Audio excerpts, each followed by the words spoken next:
En lep dobro jutro vsem skupaj.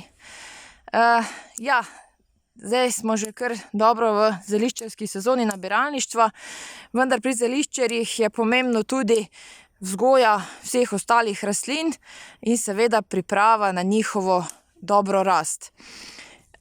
Danes bomo povedali nekaj več o goji jagodah in o njihovi vzgoji, predvsem iz tega razloga, ker nas zelo veliko ljudi sprašuje, na kakšen način jih mi vzgajamo, saj imamo vsako leto, lahko rečem, zelo dober pridelek.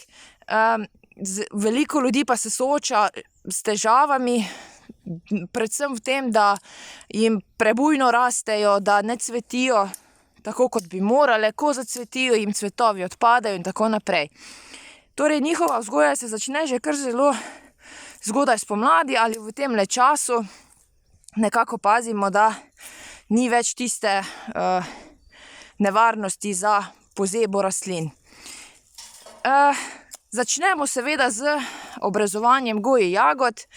Danes bomo z možem Borisom pokazala nek naš način obrezovanja goji jagod, ki se je za nas nekako najbolj zdel kot uspešen in prilagojen na naše razmere. Seveda mogoče ni najbolj pravilen po vseh tistih knjigah, zapisih, ampak je pa za nas nekako najbolj uspešen. Opazujemo rastlino in delamo pač po, bomo rekli, zdravi kmečki pameti, no. Obrezovanje pač poteka na takšen način, podobno kot obrezovanje trte, vinske trte, nekako tako, da pač pustimo ta dva zdrava poganjka. Tlele se že vidi, da počasi načenja nove, da že poganja na novo. Kot lahko vidimo, tule Boris obrezuje tako, da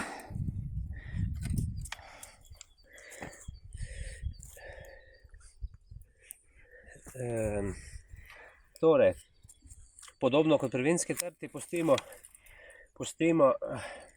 recimo 2 šparona, bi se reklo po domače, in pa pustimo eno mladiko za naslednjo leto oziroma za naslednji 2 leti. Ostalo pa čim bolj porežemo, zato da ne pustimo takega velikega grmovja. Tako. S tem pomagamo rastlini, da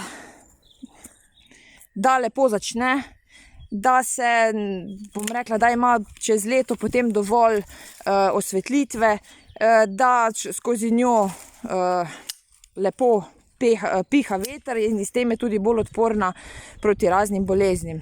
Predvsem plesnim, ne? Predvsem plesen. Goji jagode so zelo dovzetne za plesen. Zdaj, proti plesni se lahko borite na naraven način z oljem njim. Drugače pa sama plesen ne škoduje rastlini oziroma ne vpliva na razvoj njenih plodov. Tako. Tole je nekako obrezana naša goji jagoda, pripravljena za letos in že za naslednje leto.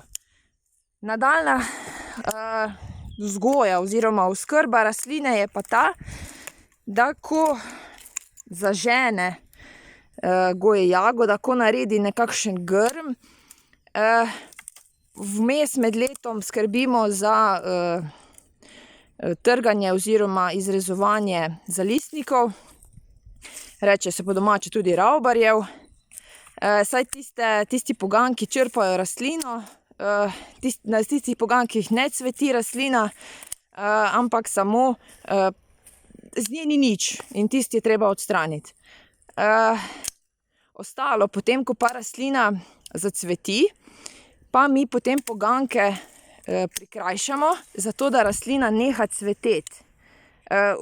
da ne raste več naprej, da dela na plodovih in s tem poskrbimo za, bom rekla, bujnejšo plodnost rastline.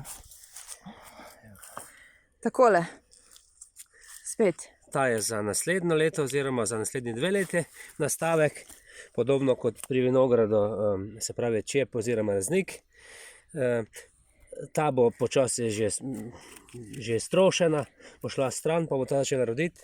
Za letos imamo pa osnovno rastlino plus, mi rečemo 2 šparona. Ne? Tako. Oziroma tudi, če tale, ko je bolj suh, če bo potem ta bolj bujen, ne?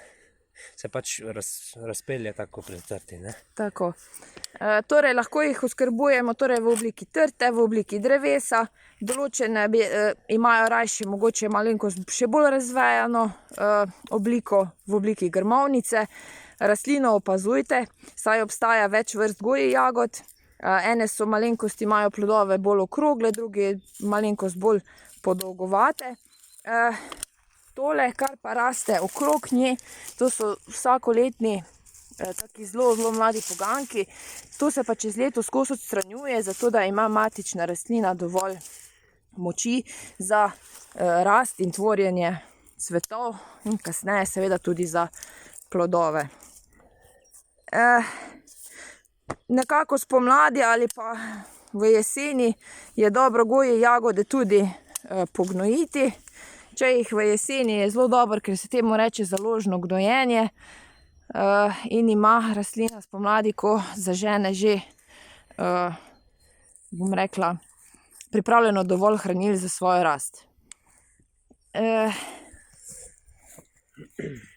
Naprimer, tale se je posušila, iz nje nič, gre stran. Dobro, da sem pustil en poganjk za naslednje leto. Leto se verjetno ne bo rodila, ampak za naprej pa imamo nastavek. Ne? Ta se je posušila. Tako. Vse suhe dele, vse odmrle dele se odstranijo. Letos bom bolj malo verjetno predelka, ali pa ga celo ne bo. Naslednje leto bo pa sigurno obilno rodila. Tak, super. Odlično. Tale, kot vidite, se nam je zelo razvejala, ker ima rada bolj grmovje, druge pa rastejo bolj lepo v neki drevesni obliki. Tako, to bi bilo nekako z naše strani zaenkrat vse. Če imate še kakršnekoli vprašanje glede goje jagod, nas lahko vedno kontaktirate, pustite komentar ali pa nas obiščete na naši kmetiji. Lep pozdrav!